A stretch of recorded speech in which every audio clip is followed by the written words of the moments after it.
अब्बा जान, जी पुत्र। बिजली का बिल आ गया। ओए 20,000 रुपए।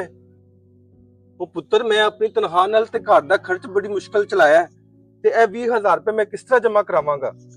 अब्बा जी बिजली का बिल तो देना ही पैना है, वैसे भी कल आखिरी डेट है।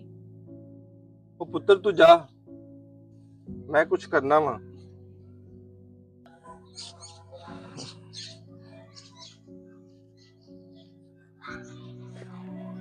ਇੰਨਾ ਜ਼ਿਆਦਾ ਬਿੱਲ, ਹੁਣ ਮੈਂ ਕੀ ਕਰਾਂ।